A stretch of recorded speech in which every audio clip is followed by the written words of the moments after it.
नमस्कार. आम्ही ते 28/10/2025 पासून आमरण उपोषणाला 4 दिवस बसलेले आहेत. त्यामध्ये अंबाई ग्रामपंचायत सदस्य आणि आम्ही ग्रामस्थ असे 4 लोक आहेत. आज आमचा 7वा आमरण उपोषणाचा दिवस आहे. परंतु प्रशासन अजूनही ठोस निर्णय घ्यायला तयार नाही आहे. आताही आम्हाला तहसीलदार इथे येऊन भेट देऊन गेले. चिको इंडिया कंपनीने आज त्यांचे प्रतिनिधी म्हणून 7व्या दिवशी इथे पाठवले होते, व तेही अजून निर्णय घेण्यास असफल झालेले आहेत. त्यांनी आता येऊन आम्हाला तहसीलदारांनी आश्वासित केलं आहे की आम्ही 5 वाजेपर्यंत निर्णय घेऊन तुमच्या आमरण उपोषणाला स्थगित करण्यासाठी प्रयत्न करू. परंतु आमचं त्यांना हे आव्हान आहे की आम्ही जर तुम्हाला कागदोपत्री सर्व पुरावे दिले, त्यावर तुम्ही कारवाई करण्यासाठी हलगर्जीपणा कशासाठी करता?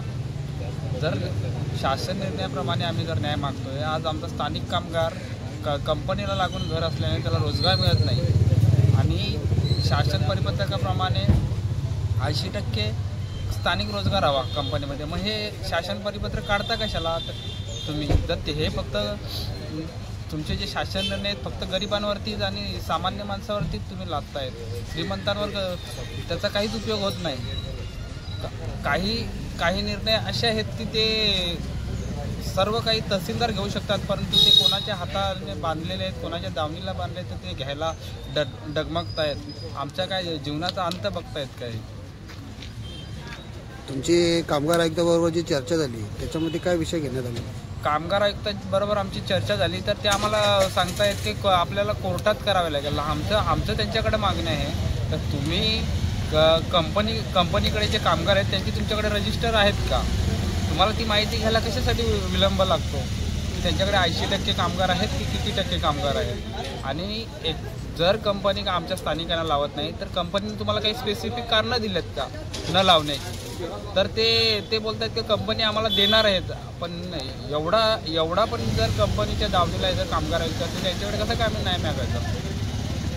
जिल्हा उद्योग केंद्राचे जे अधिकारी आले होते त्या संदर्भात अधिकाऱ्यांबरोबर काय चर्चा झाली तुमची? जिल्हा उद्योग केंद्राचे अधिकारी आले होते, ते सांगतात की मला कुठलाच अधिकार नाही हा निर्णय घ्यायचा आणि माझ्याकडे कुठल्याही कंपनीची माहिती नाही आहे, तर आम्ही काहीच निर्णय देऊ शकत नाही. म्हणजे असे अधिकारी येऊन फायदा तरी काय आहे आपला? जिको कंपनीचे जे अधिकारी आहेत ते तुमच्याशी एवढे 7व्या दिवशी भेटायला आले होते का? जिको कंपनीचे अधिकारी आहेत ते सांगायचं झालं म्हणजे एक शोकांतिका आहे.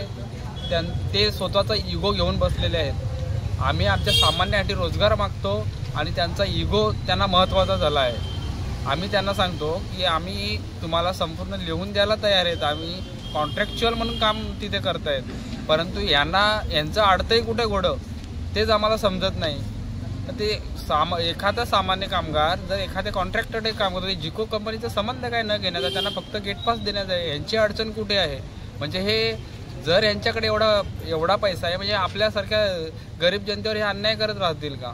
म्हणजे यांनी काय स्वतःचं पोट भरायचंच नाही का? म्हणजे तुमच्या कंपनीचा त्रास मग सहन करायचा कशाला? आम्ही डेव्हलपमेंटसाठी कंपनी दिली आहे. मग डेव्हलपमेंट हे कोणाचं करतायत? स्थानिक काही नेत्यांचं की त्यांच्या कंपनीचं? आपला आक्षेप नेमका कोणता आहे? आमचा आक्षेप आहे की आमच्या स्थानिकांना त्या कंपनीमध्ये रोजगार मिळावा आमच्या ग्रामपंचायतीमध्ये. हा आमचा पहिला प्रश्न आहे. ह्या व्यतिरिक्त आम्ही त्या कंपनीकडे दुसरं काही मागत नाही.